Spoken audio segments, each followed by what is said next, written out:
Au sommaire de cette édition, de nouveaux heurts entre étudiants et forces de l'ordre ont éclaté ce mercredi dans plusieurs universités du Sénégal au lendemain de la mort d'un étudiant.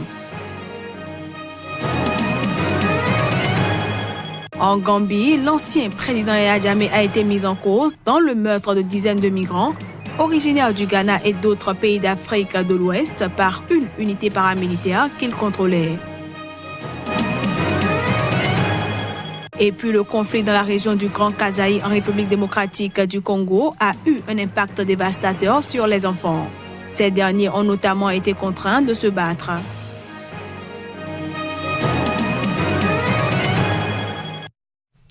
Bienvenue à toutes et à tous. L'opposition guinéenne a annoncé ce mercredi la suspension de ses manifestations de protestation contre les résultats des élections locales de février. Selon elle aurait reçu une offre de médiation de représentants de la communauté internationale. Au Burundi, quelques 4,8 millions d'électeurs ont commencé à voter ce jeudi sur une vaste révision constitutionnelle destinée à renforcer le pouvoir du président Pierre Nkurunziza et qui pourrait lui permettre de continuer à occuper ses fonctions jusqu'en 2034. Dès l'ouverture des 11 116 bureaux de vote à 6 heures locales, 4 heures GMT, les Burundais ont afflué aux urnes pour ce référendum. Allons à présent au Sénégal où la colère ne tombe pas après la mort ce mardi d'un étudiant à l'université de Saint-Louis. Et c'est en représailles à cette mort que les étudiants de l'université Cheikh Anta Diop manifestent. Ce mercredi, l'université était également en état de siège. Cheikh Berté pour le reportage. C'est une mission quasi impossible d'accéder à l'université Cheikh Anta Diop ce mercredi. Depuis 10 heures le matin, les étudiants ont bloqué tous les accès et lancent des pierres sur les forces de l'ordre qui répondent par des gaz lacrymogènes. Pour cette deuxième journée de mobilisation, le mouvement s'est clairement durci. Le campus est en état de siège. Amadou Tambadou est étudiant dans le département d'anglais. Il a un examen prévu le vendredi. Il est venu s'enquérir de la situation. Choqué, il est solidaire du mouvement. On est tous ensemble, tous les étudiants, on fait un bloc, on fait le front, on fait tout notre possible pour que l'État réagisse. Parce que ça, on n'en peut plus. Chaque année, c'est comme ça. On a tué l'un de nos frères qui s'appelle Faloussen. Et 1 heure ou bien 2 heures après, on a tous reçu nos bourses. Les syndicats étudiants de Saint-Louis et de Dakar ont décrété une grève illimitée jusqu'à ce que la lumière soit faite sur la mort de Faloussen.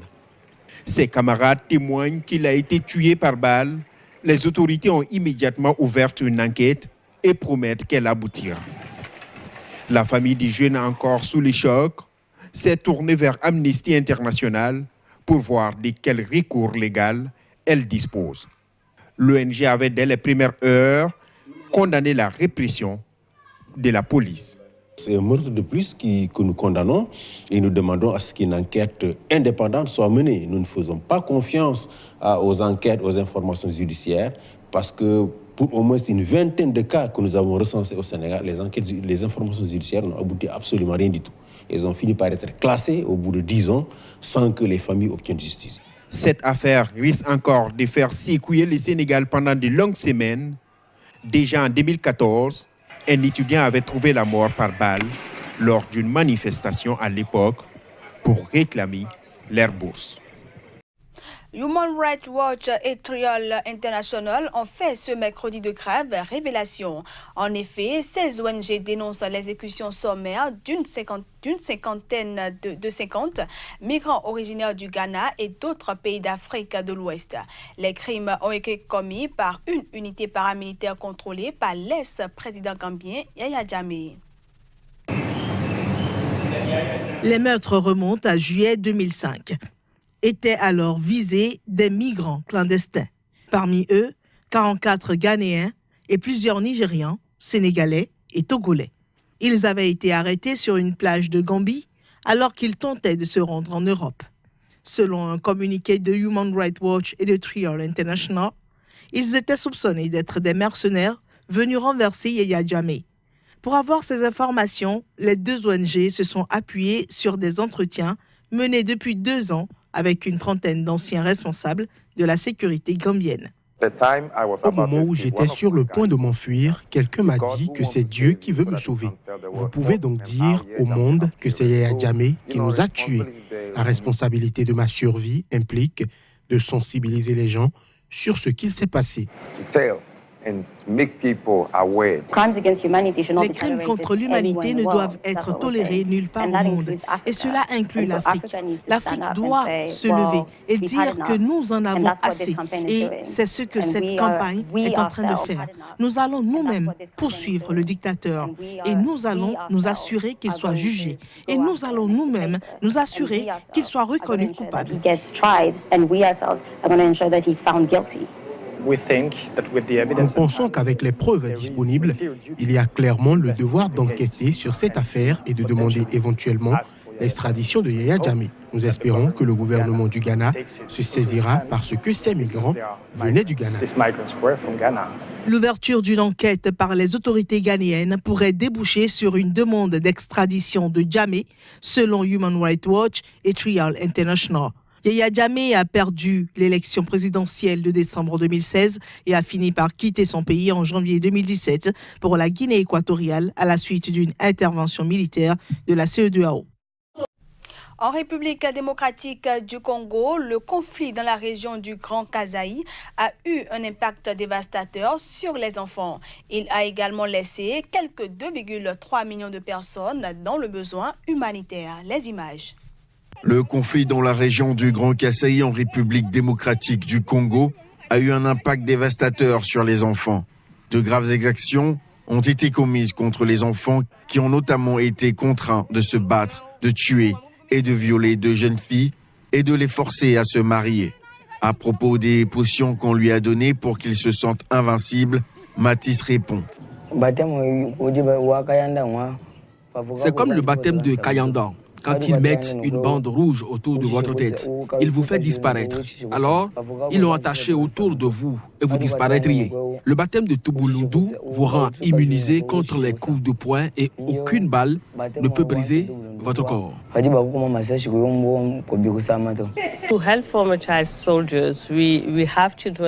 Pour aider les anciens enfants soldats, nous avons des enfants dans des centres d'orientation de transition.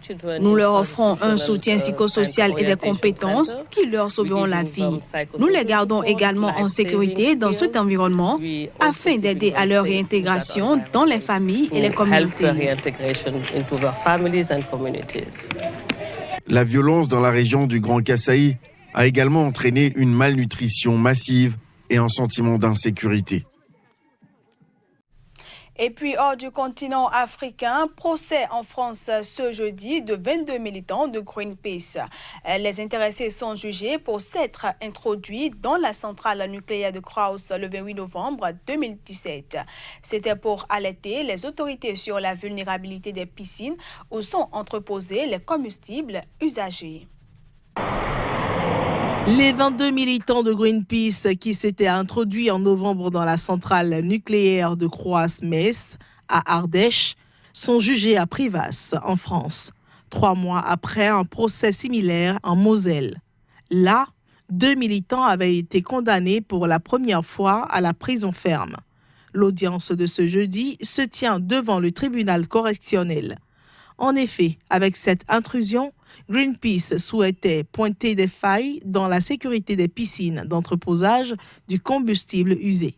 Des militants avaient laissé des empreintes de main à la peinture sur un de ces bâtiments pour démontrer leur accessibilité. À présent, ils sont poursuivis pour intrusion en réunion et avec dégradation dans l'enceinte d'une installation civile abritant des matières nucléaires. Pour ce fait, ils encourent 5 ans d'emprisonnement et 75 000 € d'amende. Ce n'est pas tout.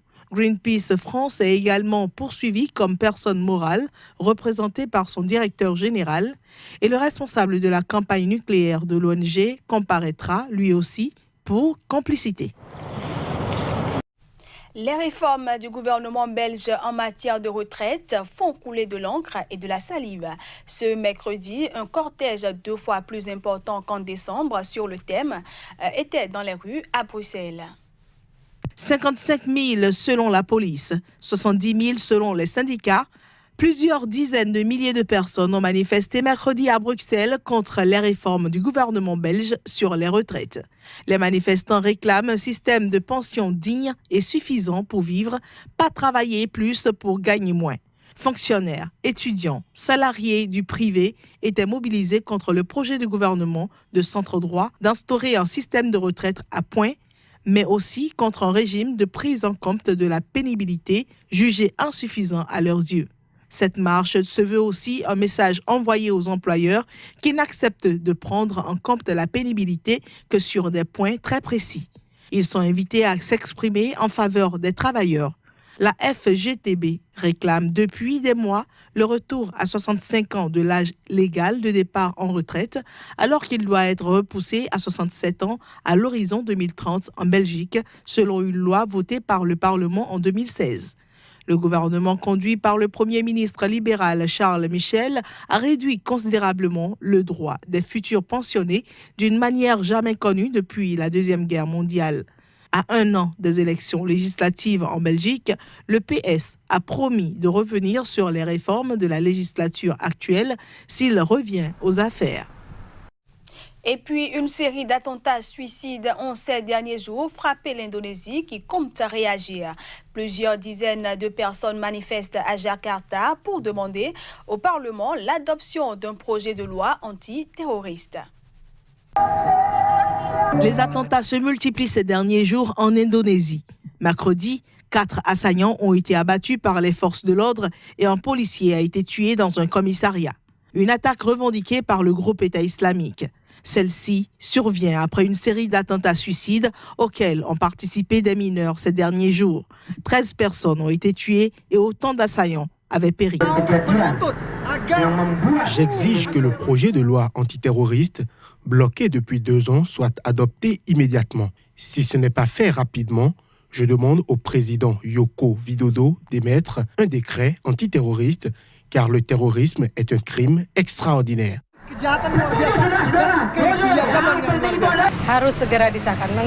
Le projet de loi antiterroriste devrait être adopté immédiatement en raison des conditions actuelles.